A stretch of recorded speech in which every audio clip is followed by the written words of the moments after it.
Hello, everyone. Welcome to the Testing Psychologist podcast, the podcast where we talk all about the business and practice of psychological and neuropsychological assessment.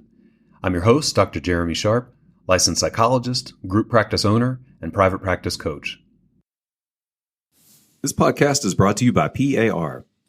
PAR offers 3 co-norm tests to assess memory in youth: the CHAMP, the MEMORY, and the MVP. Used together, they provide comprehensive information about memory and performance validity. Learn more at parinc.com/memory. Hey, y'all, welcome back to the Testing Psychologist podcast. Hey, folks, guess what? I've got a live coaching call for us today, and I'm excited to bring you my guest, Dr. Leslie Roberts. Leslie owns a multi-location group practice in Western Michigan, and we are talking through this question of how to move from more of a daily operations role as a group practice owner into more of a visionary role. That's the way that I ended up framing it anyway. Leslie's question is, how do I do more of what I love in my practice? And so that's the framework that we came at this from.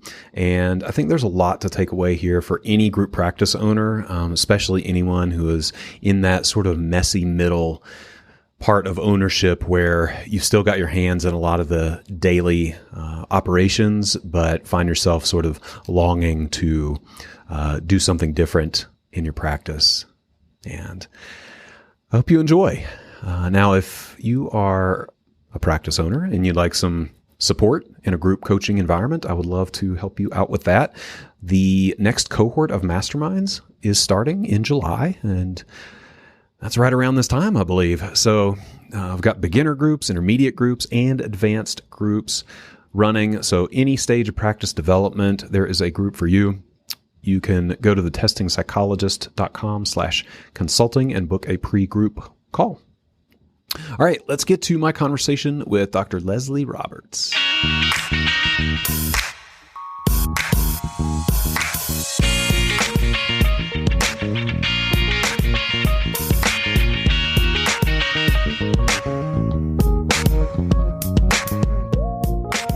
Hey, Leslie, welcome to the podcast. Hey, Jeremy, how are you? I am doing well. Thank you. How are you today? Good. Thank you for having me. Yeah, I'm glad to have you. Yeah, thanks for being here. I know I always want to acknowledge that there's a little bit of vulnerability coming on to a podcast and putting your stuff out there and asking for support. So thanks for being willing to do that. You're welcome. This is my first podcast ever, so it's kind of exciting. You're doing great so far. Thanks. So this is meant to be a coaching call.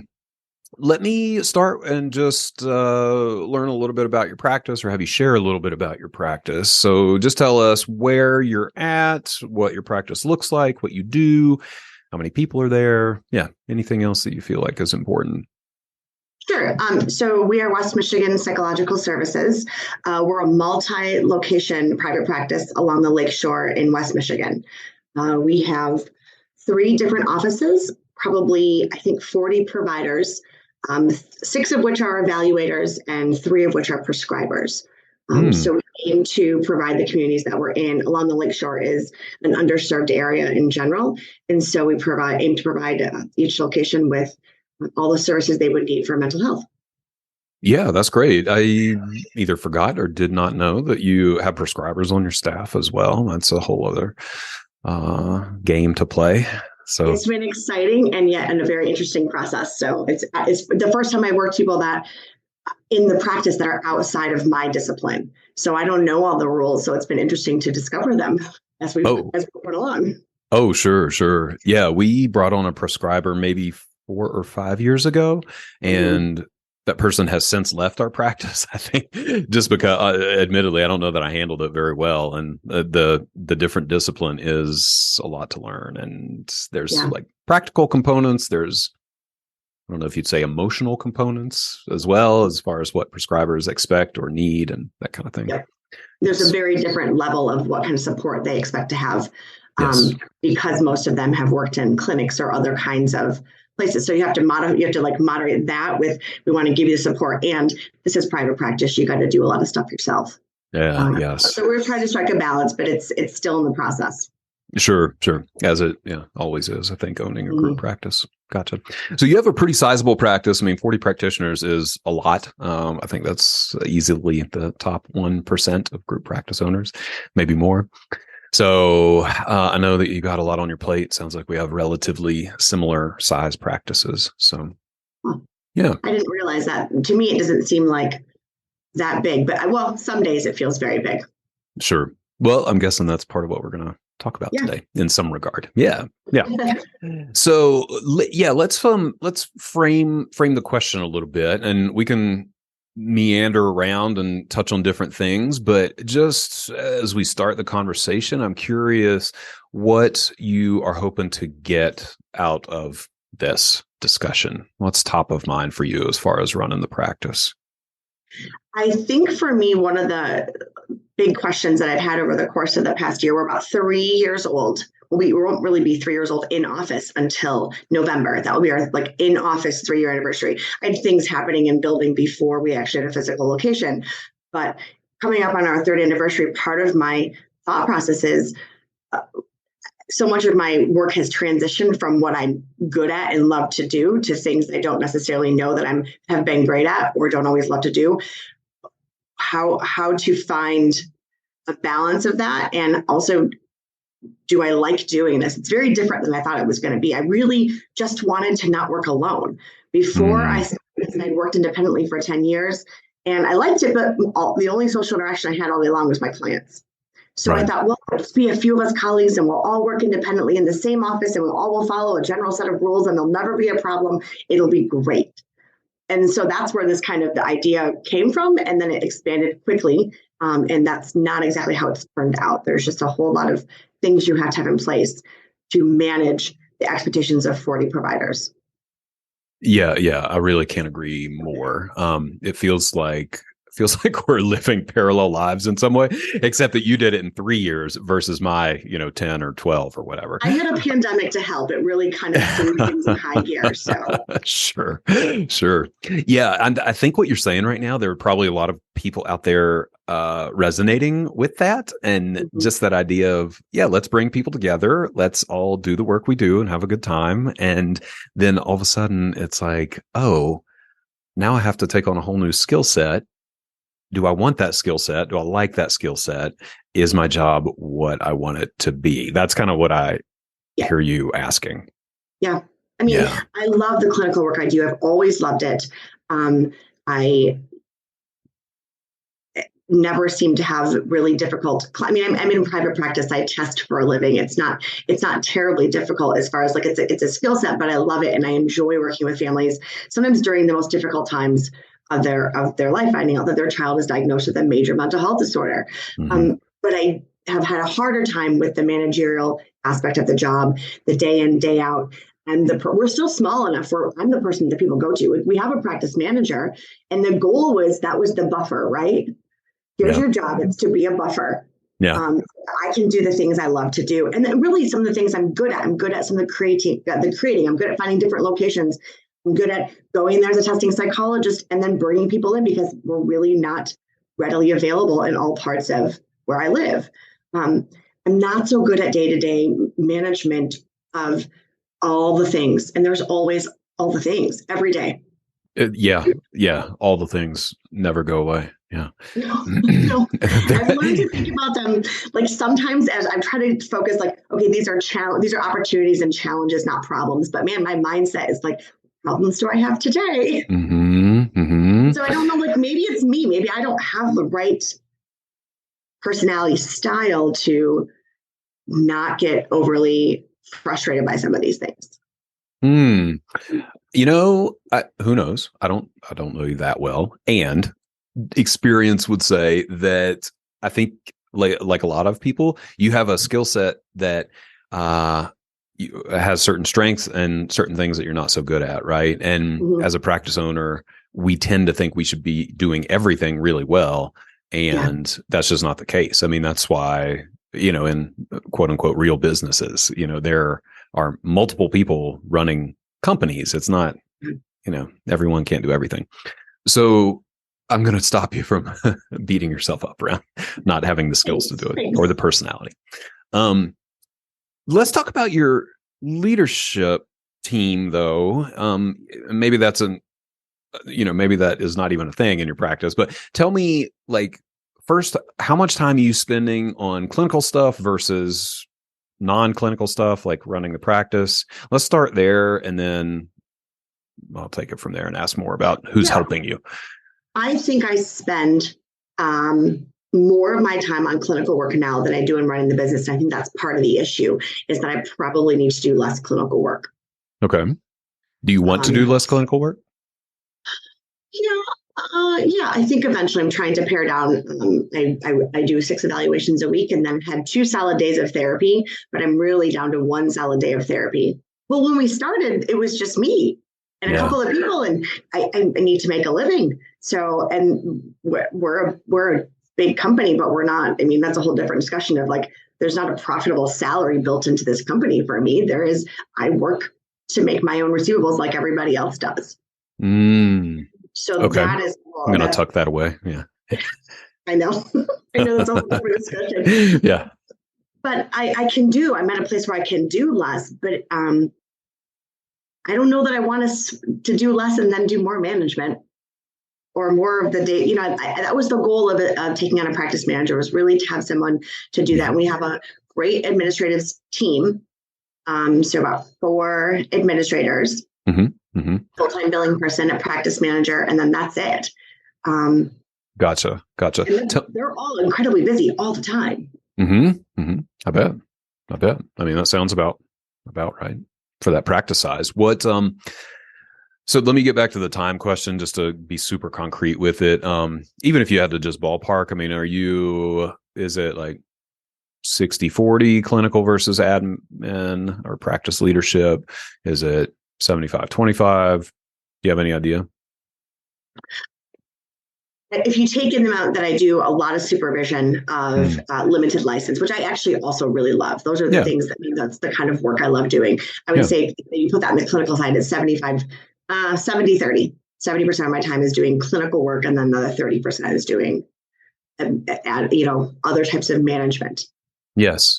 So let's talk about that 30%. What is happening in that 30% of the time? When you say management, what is your role in the practice at this point? I get CC'd in a lot of emails.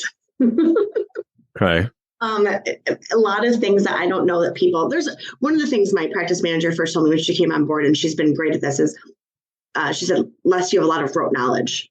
It's there and it's up in your head. And if we don't write it down, her phrase is, if you get hit by a bus, who's going to know how to do these things? And so we're working on writing things down and teaching other people these things, but there's a lot of things I just know how to do that if you haven't practiced for 20 years, you just might not know that insurance just happens to be this little thing about this that might be unique, but not everyone knows it. Does that make sense? It totally makes sense. Yeah. And so those things just lead to, and most clinical staff, because I've hired them myself, and worked with them, I've got a personal relationship with each of them. And so when they don't either get the answer they want, don't get the answer in time, or just are not sure who to ask, they ask me. Yes. I think you're describing something that a lot of practice owners go through. Yeah. And I don't mind answering if I had the time. Or the other thing I've recognized that we as practice owners do, if in answering it, oftentimes I'm circumventing systems that other people are trying to put in place to make my life easier. You nailed it. See, nailed it. But I think us owners all share some of those same characteristics. We want to be helpful.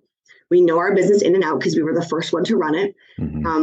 And we don't want we want to be known as someone who's willing to kind of get back and follow through on stuff, right? Because we've all had practices we worked at that maybe weren't great. Yeah. I think you're right on. So are you aware of any feelings underneath there that come up if you were to imagine taking yourself out of some of these roles? Like, what would that be like for you to not be the person for people to go to? Well, most days I would say I would love it. I think I would be disappointed if people didn't. I think I really do pride myself on being a having a better practice or a practice that cares more or is willing to go the extra mile more than other places people have worked. So I think that's hard but the truth is I've learned you can't establish systems in place and then have lots of side deals like that. That's not how it works. And that's really hard. That's hard for me. I've had to learn that through lots of practice management meetings and having a really strong practice manager who understands, she's a degree in health management. So she has just an understanding of how to manage things in a way that is much better than me and whatever I said last that I can't remember. Right. Oh my gosh. You're speaking the truth. So what does the practice manager do at this point? It's really interesting. We just had a review. It's a 1-year review. And I did this all by myself because here's the problem. It's like Mother's Day. Like I want to do this big survey, but the only way I know how to do surveys is to ask her how to do it. And I didn't want to do that because I wanted to figure it. So I put together this nice survey. It took me way too long because I didn't know how to put together a survey. Yes. And I wasn't going to pay for it. So I had to figure out how to do it. Anyway, so we put out the survey and I got responses back from about a third of the staff, or a third of our providers, which is pretty typical, I think. And way too many responses of, I'm not really sure what she's supposed to do. Not that she's not working hard. She's always working hard. Everyone always reported on that. But a lot of people I'm not really sure what her role is. We have a whole flow chart of who to ask for what. So this week we'll be laminating the flow chart and putting it up because it was in an email and people don't read their emails. I know. I'm learning on the job every day, Jeremy. That's what a blessing to learn so much from day to day. I wish I felt like it was more of a blessing. I'm kind of joking. There's so many opportunities to learn. And that's the only way I can frame it and not hate everything. So, okay, gotcha. So theoretically, the practice manager has a pretty large role. Is this person full-time? Yeah. Yeah. Oh, yeah. Okay. And do you have anything in place that you would call like an accountability chart or like an org chart, like where it truly is defined what that person's roles are and what your roles are? Probably our flow chart would be, that's where we put that together, where it was literally, if you have a question about, and it's a list, go to Leslie. If it's this, go to Alicia. If it's this, go, whoever people are, because we have a full-time billing staff. We have administrative staff. We've got people who are in charge of specifically scheduling testing versus scheduling for medication management. So we have a significant flow chart that really does spell that out. I don't know that that's common knowledge. So that's one of those things we're working on is, okay, how do we really cement these roles? And that's both educating people and then also not allowing them to circumvent the system. Yeah, exactly. So it's kind of a two-part thing that is related. So how do you communicate it, and then how do you stick to it? Yeah. I hear you. Super common. I'm just going to keep saying that, but this is super common. So my question is, if that flow chart was followed to a T, would that solve your problem here? Like if you were only doing the things that you were supposed to be doing on the flow chart, would that get you to a different place with your job satisfaction, so to speak? I think in some ways it would feel like it would lighten the load. I think that as an owner, there's a lot of decisions that at the end of the day, if they've gone even through the direct route, I still have to have a say in them. Mm-hmm. Whether we maintain a contract with an insurance company that now decided they're not going to pay the rates that are in our contract. There's a lot of things that can't be done without my say, that I don't want to lose that say, but I also don't necessarily know the answers. Like, it's amazing to me that that all of us out there practicing with a master's degree or a PhD, 20 years of education, and no one has ever made me take a business course. Mm-hmm.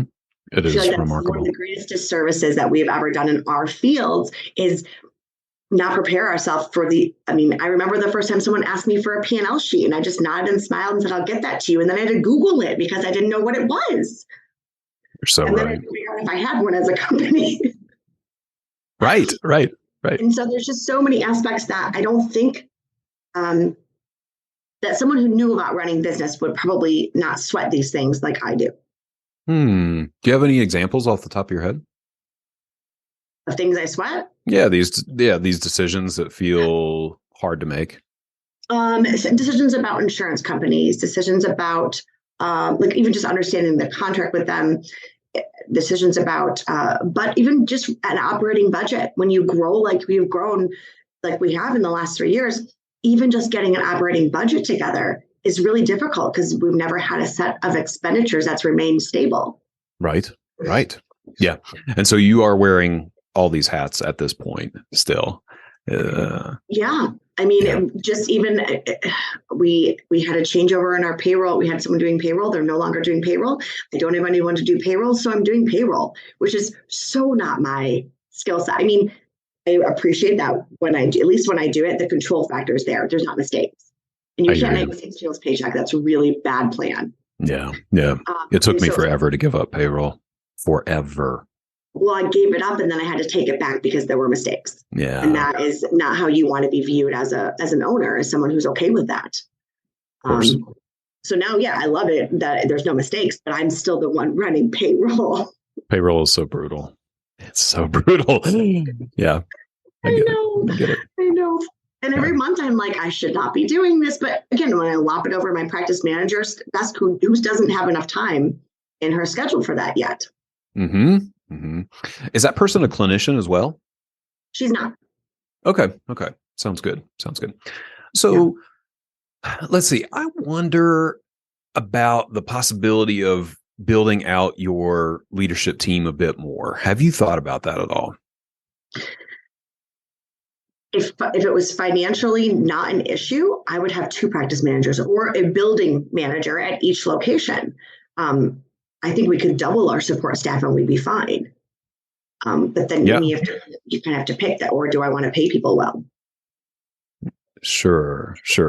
Which gets back to the budget question. I mean, you say that like it's a fact. Do you know that for sure? Like you do not have the room for a few more leadership hours in your budget? We didn't before. Okay. We have turned a new leaf where we're finally, our 3rd location opened in September of 2022. Mm-hmm. We're now enough into it where it's starting to pay its own bills, which is good. Mm-hmm. And we're starting to fill the offices enough where I think we're starting to pull what I would, something you would call a profit, which is what happens when everybody has been paid, which is a wonderful concept that isn't always there. It hasn't always been there in the past. Yeah. So that may allow us to really think about that. The problem is when it's a new concept, you just kind of want to sit on your account and go, I don't know what to do. I'm just going to wait and hold out just in case I don't know what these operating expenses are. There's a certain sense of like making sure I'm somewhat conservative before I want to make big moves that could, Absolutely. That makes sense to me. I'm finally to that place. And I think this is pretty common thought for small business owners. I finally feel like the other shoe is not going to drop and we're not going to fold, right? Like I feel like I'm there. But for the first 3 years, you just kind of hold on tight and hope maybe not. Mm-hmm. Hope you survive. Mm-hmm. Yeah. No, I'm right with you. And it's, I heard someone say at some point, I forget who this was, but another practice owner or coach or something, that when you are growing your practice, there is never a point of equilibrium. You're either understaffed or over budgeted because it's hard to dial in the amount of admin staff you need, the amount of leadership, so you're always either like growing ahead or falling behind a little bit. And it's hard. So it is hard. I get that. Yeah. So when I think about leadership compensation, it tends to fall around like 3% of your revenue, right? Of your gross revenue could be leadership compensation. And that could be like clinicians that you pay extra for leadership roles. It could be folks just on your leadership team who aren't clinicians, but that's just a ballpark maybe to be thinking about. Okay. And I wonder if there is some room in there too. Well, what you're saying is it might be beneficial as opposed to necessarily adding on support staff. Maybe there's something to think about having people who already are in an office location. They're already invested in that location. I'm one of the few people who travels to all the locations, right? Most people don't do that. They're working in their hometown and that's where they want to be. And I've learned that that's who I want to hire because they're far more invested than travel. I'm the only weird one that's willing to travel everywhere. Yeah. So when I think like someone within the organization that already is maybe a clinician who is willing to maybe for higher percentage of split do some more leadership stuff and be able to take some of that stuff off my plate. Yeah, exactly. Okay. So, we only have 2 locations, but our site supervisor, it's an additional, we say 3 to 5 hours a week that are just dedicated to, supervising time, whatever that looks like. So it's not hiring a whole separate person. It's not necessarily admin, like non-revenue generating person. It's bumping up somebody who's already there, a clinician who might want a little like opportunity for growth or something like that, just to do, 2-3 hours a week to, serve as a point person for that site and manage. Has that been successful? Yes, it's been super helpful. It's been super helpful. And it's certainly helped with the problem that you are articulating of people coming to you for everything. Yeah. So it just adds another layer. Because that's the other thing I found, Jeremy, is that I, even in my attempts to redirect everything, besides clinical questions, I want them all to come to me. I'm supervising people, or we have consult groups where there's other people to talk about issues with. But and so I don't need them to. And my practice manager is very clear about not being clinical and doesn't want to be put in that situation to answer clinical questions. But beyond that, I've tried to push everything her location. What I've ultimately done is made it so her email box is on fire all the time. And so I think that's maybe the issue, is that maybe there needs to be another set of leadership there that can do something to remove some off of her plate, but not put it back on me. Yeah. I think that's true. Yeah. I wonder about splitting the practice manager role with even finer detail, right? So is there something, a situation where you could have like a clinical director and I don't know what you call it, like an admin team director. So somebody kind of overseeing the front office, the billing. For us, it's the same person, could be 2 separate people. And then someone doing the clinical stuff, right? Yeah. I tried that initially. So back in, all of 3 years ago, right. We opened our second location. I tried that with some clinical staff.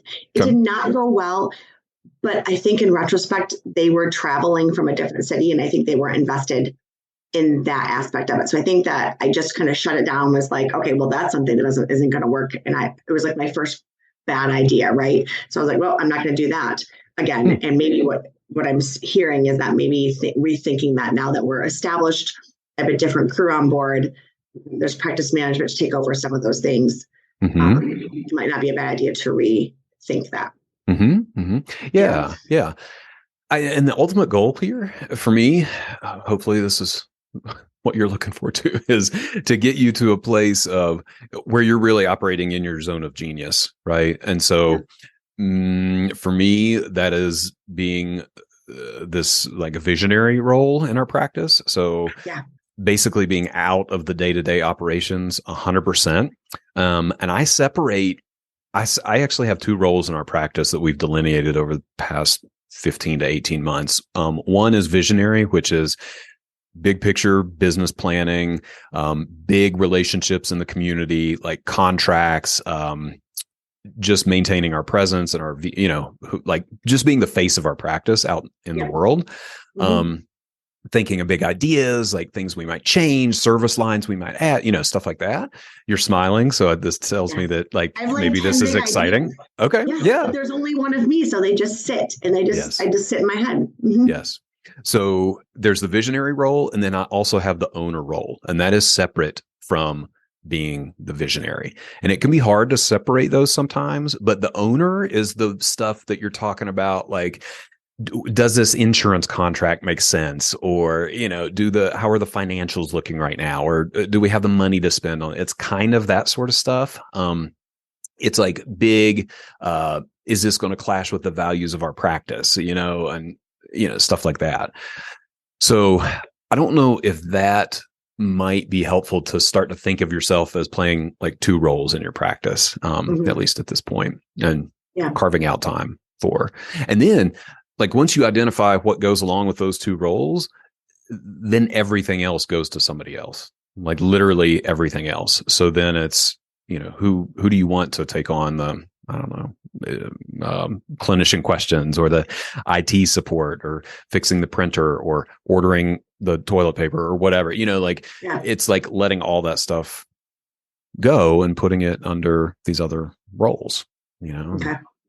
So that's where that leadership team is coming from, is just like putting the people in place to handle all these things that don't fit in your zone of genius right now. I mean, you got 40 people. That's a lot. I mean, to just have you and a practice manager and no other like infrastructure for leading is, that's a lot. I think we're struggling to get the admin support that we need that's steady, solid, and invested. We've had some turnover. Sometimes it's just a hard time to hire. And so I feel like right now we're in a good place. And then I see that we've hired people that I think could take on more in their role, which is great. So I think we're heading in the right direction. But I feel like it's a little bit like 2 steps forward, 1 step back, 2 steps forward, 1 step back, but which is hard. But I think you're right. I think it feels like it's always too much for the both of us. So then I go back in because I feel like her plate is overwhelmed. I'm like, here, I'll work on this mailer. And so then I'm working on the mailer and I'm like, I know this is not moving in the right direction, but it's also got to get done. Yes. And so you're used to just kind of sometimes getting things done just to have them done because that's kind of how you always did it. Yeah. It's hard to move forward. You get entrenched in things again that, are out of the role I'd like to be in. Absolutely. Yeah. Yeah. I get it. And I just want to acknowledge too, it's easy to sort of sit on the sidelines and advise and thinking about, in reality, like it probably took easily 6 to 12 months to make this transition, in our practice. And I still will get pulled into little things here and there, but it's a lot better. It's a lot better. Yeah. And I don't know if you've heard me talk about, I've been doing this podcast series on the entrepreneurial operating system, and that is where all of this is coming from. It's just a business framework that has helped us put a lot of this stuff in place, and it has been a true game changer for us in terms of how to even think about a leadership team, like how to build roles for people, how to establish accountability, how to run a meeting. It's amazing, like these things that we just take for granted and probably don't do very well. And I don't think that they're done very well historically in our field. So we don't have if you grew up in this field where you did your time in community mental health and you did your time in all the different places, the nonprofits or whatever, it's not like we've had great modeling. Yeah. For this. I'm always surprised at the business world. And I'm like, oh, you mean people do reviews every year? Because no one's ever, never in my entire life have I had some of these things that are pretty standard for other fields that we just don't know anything about. Right. Yeah. We've been protected from that stuff for a long time. Maybe not protected, maybe just oblivious. Yeah. Yeah. Feel sometimes like oblivious. Yeah. Well, and I don't know if you're experiencing some of this, but a lot of practice owners, as we grow to a certain point, it's really this sort of friction around maintaining that small practice culture with the big practice policies and systems that need to be in place. And those sometimes seem to really butt heads with one another. I've gotten some feedback that people have said, this feels comforting and cozy like a family, but now it feels like a business. And I'm like, because we have to be one if you want to work here in 10 years, because we got to be around. And so we have to have our stuff together. If we don't, this laissez-faire, everyone's going to come in and just follow rules that are unspoken because we all have the same ethic, we all have the same stuff. We can't, it doesn't work. Yeah. I know because I tried it. It didn't work for me. And so I get it. I understand that I've got to put systems in place. It makes sense to me, but it also, I think you're right. I think that definitely creates some friction with people that are providers. And then, but the other part about that is if I'm ever going to pay better or we're ever going to get to a different place where we can have some of the amenities you might ask me for, we have to be a business that makes money. Yeah. That's how that happens. And so I definitely feel that friction regularly. And I don't know that I always respond to it very well. I'm on such a different side now. I never was on the business owning side. So I probably was that person who was like, Why does this feel like a business? Right. Right. It's a hard thing. I don't know that I have a great solution to that other than just kind of validating that this is part of the growth process. Right. Yeah. And so that to me, I mean, it makes me ask the question of whether you're in it, like that's a question we have to ask ourselves a lot of, or do like, are you willing to do what it takes to move to that next level, and like not do what it takes that puts it on you as like how hard you might work. It's more like, are you willing or wanting to embrace that new sort of identity as a practice and understand that will cause some friction as you grow. Yeah. Let's take a break to hear from our featured partner. When you're assessing memory in children and adolescents, remember these 3 assessment tools from PAR: the CHAMP, the memory, and the MVP. These measures were developed specifically for use with children, adolescents, and young adults. Used together, the 3 instruments, which are co-normed, provide you with comprehensive information about memory and performance validity. Learn more at parinc.com/memory. All right, let's get back to the podcast. It is far more of an emotional journey than I ever thought it would be. Yeah. It's far more of a roller coaster than I ever thought it would be. And there are times where I have thought, like, I don't know if I want to be the bad guy all the time, or if I want to be the one that people are upset about or complaining to, or no matter what I do, can't please anybody. And yet no one has any idea like how much I'm like bending over backwards beyond what anyone has ever offered to me in a company. And so sometimes it's very difficult because I feel like probably in our field, we're really good at wanting to be liked. And, I've got great relationships with my clients. I'm a pretty decent testing psychologist, can do some good feedback that leaves me people walking out of the room saying thank you and appreciating. And then I run this company where I don't think anyone feels that way. It doesn't feel like anyone feels that way. And it's a really different dichotomy from the work I'm used to doing. And yeah, maybe we just like to be liked, and it's not easy to be liked and be a good owner. Yeah, I'm right with you. I think you nailed it. It's something and so being comfortable in that is hard. Yes. Yeah. I'm just trying to sit with that and let that. I think a lot of folks are probably resonating with that. Yeah. Mm-hmm. Yeah. Because I want to be able to explain to people like these decisions are made so that I can be a better boss, that we can have a better place, that we can do the very best that we can to have a place that you want to work. Mm-hmm. But if you don't run a business, you don't know that. You just don't. There's just not a way. I didn't have any of these ideas. I can remember back to when I was at a private practice, and I remember some of the things I said to my supervisor, and I have since met with him for lunch and said, "Hey, you got to hear this."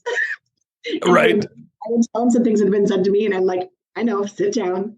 Yep. And he just laughs and smiles because I've been there, wondering where all my money went, like where everyone spent, what your bills cost, all the things that have been said to me that I just. But for some reason he's smiling and I'm not feeling that way.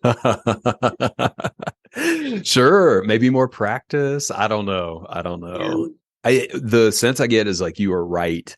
You're in it. You're just right in it. Right. That there's no luxury of hindsight at this point, because it's just happening every day. And that is a really hard thing to sit with day in and day out, to have this like significant part of your job where you feel like people don't like you or, don't appreciate what you're doing or feel valued or whatever it may be. That's hard. It's just hard. It has been for me harder than, I guess it's not harder than I thought it was going to be. It's just a lot more prevalent than I realized it was going to be. Yeah.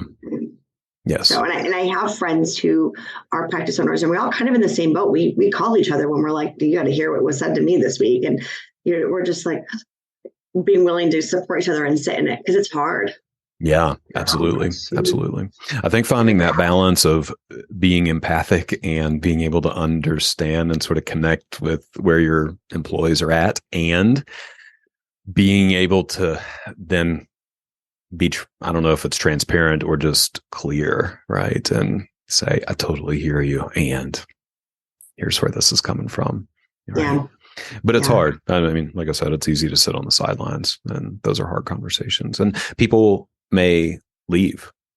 We found that to be very true, that going Mhm. through this transition, some folks have left because it just doesn't fit. Right. And I've gotten a little bit better about both understanding that not everyone's going to be going to fit well. And then also a little bit better at looking for that on the way in. I've got a little better about knowing what I'm looking for. So now here I am, like, kind of building up some of these skills that I didn't have before. And then, but then wondering, like, what would it be like if I didn't have a clinical practice? Because I still love what I do. So I know I don't know for sure. I never asked you, but do you still have clinical hours? Oh, sure. Yeah. So I'm doing at least 1 or 2 evals a month. So for us, I mean, for me, that's 15 to 30 hours a month, I guess, of clinical work. Yeah. Okay. Yeah. But that's not a lot compared to what I'm doing at 75% or 72% of my job. Yeah. Was it hard for you to give that? I mean, it's not, you didn't give it up completely, so you still have a portion of it. It is hard. It is hard. I gave up therapy many years ago. That was really hard. That was, sort of my identity as a psychologist. And when I switched over to testing, and then, cutting back on the testing has also been challenging. But I love the business management part and the running the business and the visioning and all that kind of stuff. And so that made it a little bit easier, And I want for you, if it might make it a little easier if we kind of get your role dialed in where you're doing mostly just visionary kind of stuff versus the other, practice management kind of stuff. I don't know. Yeah. But it is hard to give up clinical work. I mean, it's very rewarding, and it's concrete. It's very concrete. You do it, and generally it goes well. Yeah. I mean, I'm proud of what we've done. I'm proud of what we built. I mean, I like to be a part of, I like the fact that I've been able to be a part of building something that's meaningful, that is in communities that need the help. I like all the things that we stand for. I just didn't know it'd be so damn hard, Jeremy. Yeah. I don't, like you said, we don't get this education No. Yeah. Especially at this level. I just want to validate that. Do most practice owners stick with it? Like, do most practice owners find their way through this difficult stuff? I mean, you've done this for far longer than I have. Yeah. Do most practice owners stick with it? I think most do. I don't know how many are content and profitable. I think a lot of people do stick with it, but I don't know that that's always the best choice. Yeah. I mean, there are a handful of folks out there who are running, especially, I will say, insurance-based practices. It seems really hard because of insurance, right? Private pay group practices seem to do a lot better because it eliminates a big issue that people talk about a lot, which is compensation. And typically that's just better in private pay. So yeah. But I know plenty of folks who have stuck through it and get to a better place on the other side. And I would say that is absolutely true for our practice as well. It's a journey for sure, but it's better on the other side. It's just, it's hard to go through. It's a hard process. Yeah. I feel like if I didn't have to if I could be in a place where I could do more of what I love to do. So the length of time you've been doing this, at some point in time, you pivoted within the practice, but you pivoted to things that you are good at, that you enjoy, that you have, that come naturally to you, that you're passionate about. I think that's an imperative for me. Otherwise, absolutely. I feel like some days it's just slugging upstream, and that doesn't, like, if I wanted to do that, I would just go back and work at, like, nonprofit, right? Yeah, exactly. I mean, have you sat down and really reflected and maybe even like written a list or a vision or something of what your ideal role would be in the practice? Like, do you have a clear sense of that? Yeah, I would open locations. One thing that's easy to do is be a female testing psychologist in places where there are people will drive on average 30 to 50 minutes to come to any location I have for tests, for evaluations. Okay. Prescribers, but I can't prescribe anything. So sure. I would in a heartbeat spend my time researching, figuring out where other locations could go, driving there, bringing in clientele by doing that, then hiring the right people, because I think I figured out the formula to who I'm kind of looking for to set up these, maybe smaller locations in areas that have there are areas very close to me that there are no providers. They just don't exist, let alone like a testing psychologist or prescriber. And so there are who's prescribing is pediatricians, and they're prescribing without testing, because unless it can get you to drive 40 miles and wait for 3. We only schedule out for 2 months. Mm-hmm. That's insane compared to other practices. We're clearly the babies on the block, right? So no one knows about us. So you can get in 2 months. That's great. Yeah, that's what I would spend my time doing. That and connecting with the communities. We've got therapists in schools. I would love to spend more time putting more therapists in schools. It reduces a huge barrier that people of low income struggle with, as they can't get their kids to therapy like you and I would do. So that's another program that I have that I love, but it's untapped to its potential because it requires time. Getting in schools requires a lot of meetings, and a lot of red tape, and a lot of finessing a school before they'll let you in their building. And so I just don't have time to do these things. Yes. That's what I would do, that kind of stuff. Okay. So that's great. It sounds like you have a pretty clear idea of how you would like to spend your time. Yeah. Yeah, I would not run payroll. Okay. If there is nothing that comes from this call, it's get payroll off your plate. Again. I need to not do it. Again, I know that's really hard. It's really hard. Okay. So I don't know. I'm going to come back to something we talked about more toward the beginning of the conversation, which is, like defining these roles. I would start with defining your role and how you would ideally like to spend your time from week to week. Can be clinical, can be leadership, can be visioning, right?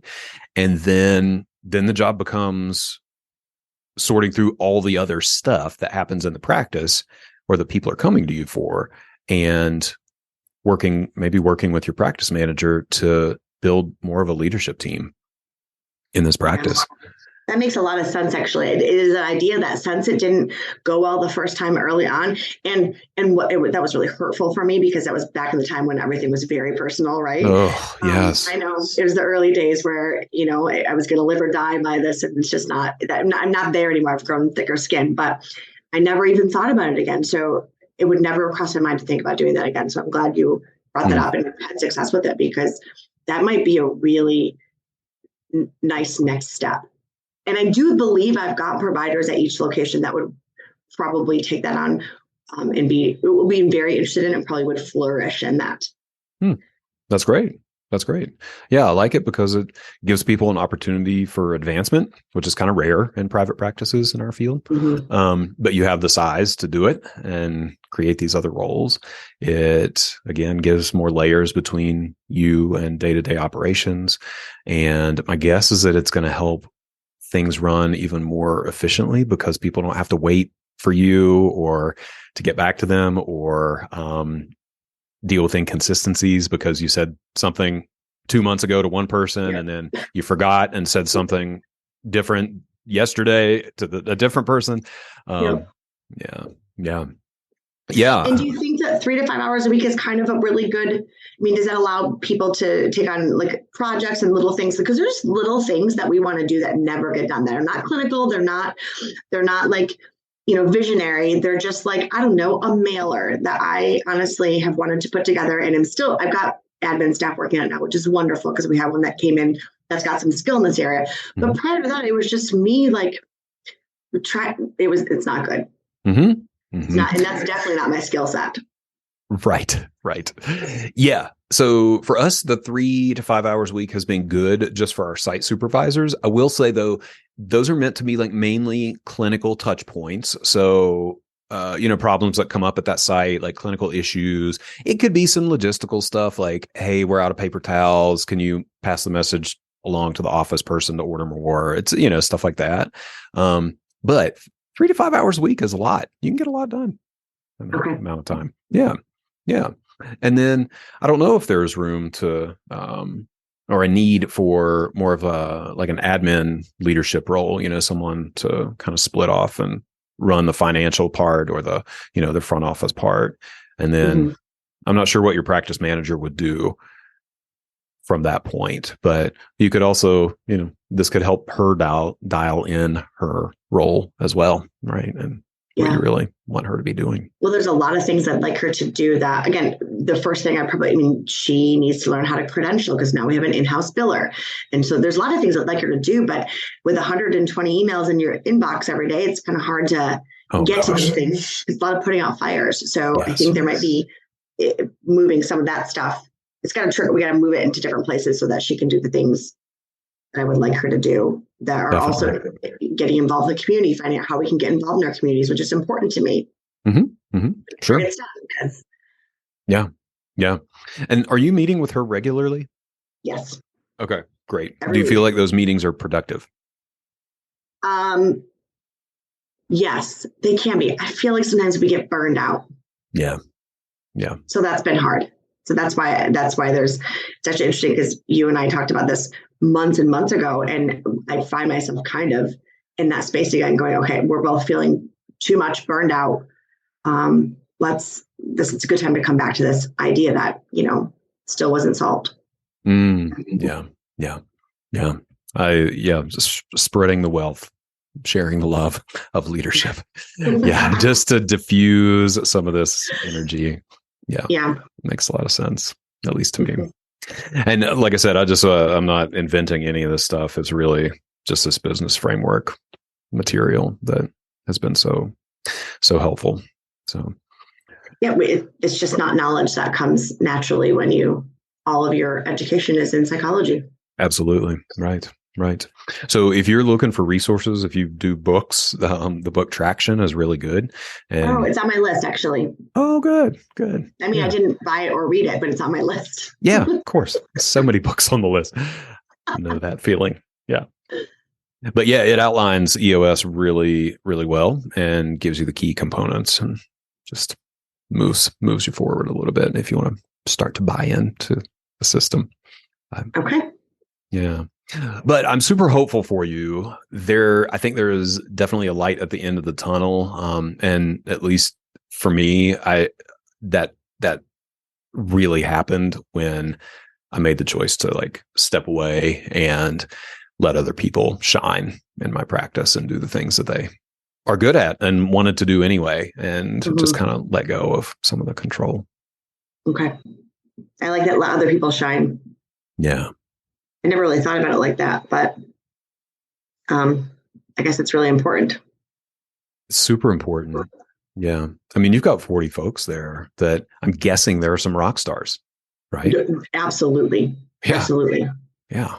So spend a little time, thinking about how could they step into other roles and do really well, So what else? I know we spent a lot of time on this, but I want to make sure if there's any other sort of open loops with this topic that you want to tackle before we wrap up.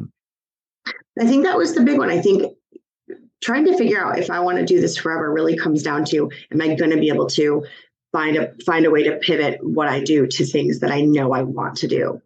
Because I have, we're a practice that has a lot of young therapists. They're new, but I'm thinking more about how I want to work when I'm 50 versus building a caseload in a practice right now. So I'm trying to figure out, I don't want to work like this when I'm 50. I don't want to have to, because I have a great, I love the clinical work I do, but I hustle. Yeah. I do clinical work, and it's not bad. I just don't want to retire. I just don't want to do as much of it. Sure. And then it'd be great to have a possibility to do the things I really love. And that's what I've, that's the connecting in the community and the growing of the things that are important to me. And I've got even other ideas. This is great. Yeah. Yeah. Like, just like other people maybe can shine in different roles, it seems like that's where you are going to do your best. And I'm super impressed. Even like in the 45 minutes we've been talking, you've thrown out like 10 great ideas for where you could take your practice. And that job doesn't fall to anybody else. That's another way to look at it. Like, if you aren't making time to do this and sort of taking care of your practice in that way, nobody else is going to do it. Like, you're doing your practice a disservice by answering emails about mailers or whatever. I know. Right. Plus, I have no graphic design. I can't even I can't even cut and paste very well. So this is just not my things. Yeah. But it's the same thing over and over. You just feel like as an owner that at the end of the day, if it's not done, it falls on me. Yeah, for sure. So I think that's what you're saying is the longevity here is that can't be the case. Otherwise we get to the point where we're burned out or we're ineffective. Exactly. Yeah. You're burned out. You're trying to figure out how to get out of the practice. People are complaining because you're a bottleneck. The practice goes nowhere because nobody's implementing the vision. Yeah. Yeah. It's all those things. Yeah. Yeah. And I will say too, just to address one piece of this that you sort of alluded to that I felt a lot is I did not want to lose connection with people. And for me, I was kind of conflating like doing things and being useful to people with being connected to them. And, there's a lot wrapped up in, if people don't see me doing things, what are they going to think? And, my like identity is kind of wrapped up in this productivity and like looking busy and all that kind of stuff. Like, what would people think if I was just like sitting in my office for 20 hours a week, planning and visioning for our practice, And so I've had to do a lot of work around staying connected to our staff. And that's just an ongoing, so it's a lot more like now that is built into my role just because I love it. And I love that small practice feel. So it's a lot more of like stopping by people's offices and just like, hey, how you doing? And like, posting things in our work chat and little things like that, just like making it a point to stay connected. So yeah, that's incredibly important to me, to be connected to everybody. And it is hard because then I also am really, really busy doing a lot of stuff. So then I feel like that's a disconnect. Yeah. And I've also really worked hard to make sure we all do the same. Like we're all colleagues. We do all the same things. Mm-hmm. And I do have to find a little way to break from that as well if I'm going to do other things. Yeah, exactly. You're right on it. You're right on it. And now it's just what happens now. So what's the next step for you after all of this that we're talking about? Where do you go from here? I think we're not ready to make a move yet, but I think that I need to talk to my practice manager about considering some site supervisor, something that is, I don't know what we would call a site supervisor, what we call it, whatever it would be called, a clinical director, something that would allow some people a little more, take on a little bit more. We're still, we just got an EMR. I know you're going to laugh at me, but I resisted the EMR forever because they're all dumb, Jeremy. I can't say this. You probably are endorsed. But they're all terrible. I've never met a good in my whole life. But then so I resisted. But you can't have a multidisciplinary practice without an EMR.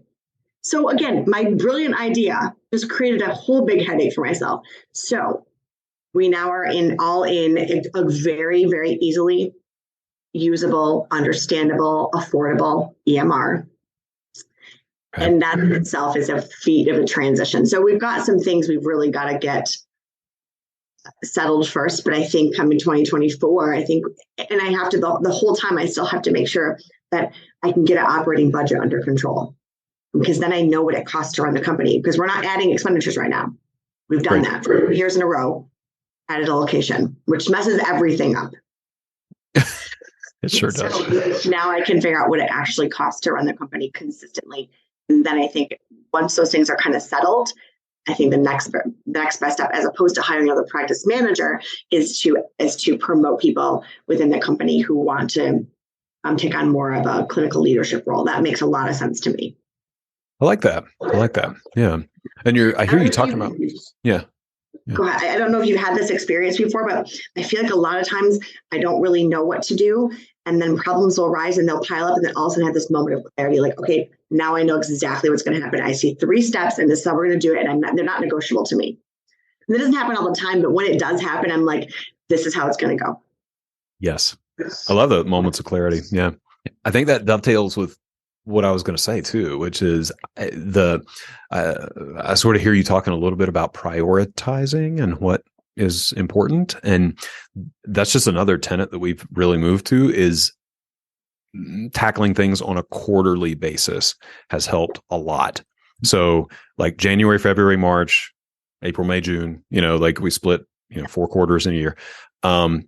That's the duration for any projects we're working on our leadership team. And so that gives you an endpoint. It's like, we need to be done with this by this date. And it ramps up the urgency a little bit. And then it provides a little clarity too for just where you focus your energy. Because otherwise, it's like shiny object or putting out fires, and you get nowhere mostly. And those big projects don't get done. So I wonder if you're like, so we're in quarter 2, right? Which ends at the end of June. So you got like 6 weeks. Do you have, can you in 6 weeks dial in the financial part and the EMR transition, and then Q3 is building out or defining more of a leadership team? I don't know. It's just I think starting the discussion for sure. Cool. And some of this is, we've got some young staff that are pretty promising, but they're young, meaning not young as an age, but also young as in licensure. So there's some people that I would want to really kind of get their feet a little bit more wet in the clinical world before they would. Yes, I made those mistakes. I made all of those mistakes before. So usually they're lessons I've learned. I hear you. But I see we've got some really wonderful, promising practitioners who just really do a great job. So I think having that discussion, I think it's going to just be more of a planning period before an implementation probably is realistically 2024. Love it. Okay. I like realism. Yeah, that works. Yeah. Very cool. I'm excited for you. It seems like, your practice has a lot of potential. It's doing great, but there's a lot of potential for you to do what you love. That's the most important thing. Like, if we're not in a good place, then the practice is not going to be in a good place. Yeah, I agree. Yeah. Thanks for jumping on and having this discussion. I appreciate all your ideas. It's really helpful. I hope so. Yeah. Well, and I'm guessing that so many people out there who own group practices are nodding right along and hopefully take away some similar things. It's a tough job. And I just want to say, I've been thinking about this throughout our conversation. When, talking about it being fairly thankless, I just want to be super clear. I am very grateful for our practice and our staff. And we have amazing people who do great work. And I always say we have the most amazing staff, and it can be tough sometimes too. Yeah. I agree. To manage all that emotional energy. Right. Mm-hmm. So, okay. Yeah. Good to see you. Good to see you too. Thank you so much, Jeremy.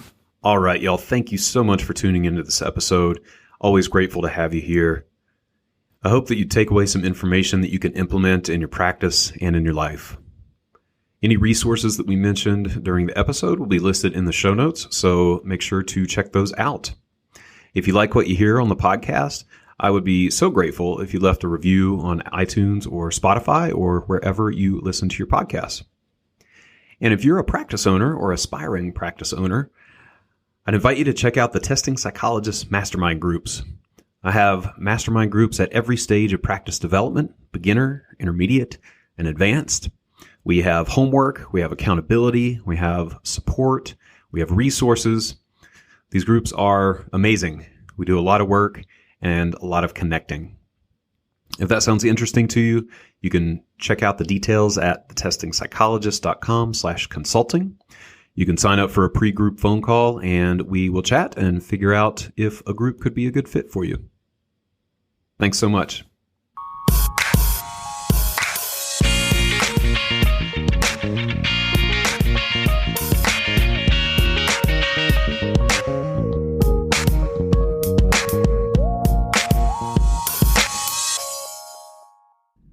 The information contained in this podcast and on the Testing Psychologist website are intended for informational and educational purposes only.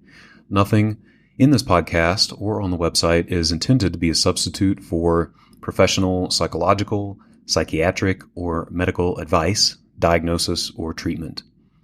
Please note that no doctor-patient relationship is formed here, and similarly, no supervisory or consultative relationship is formed between the host or guests of this podcast and listeners of this podcast. If you need the qualified advice of any mental health practitioner or medical provider, please seek one in your area.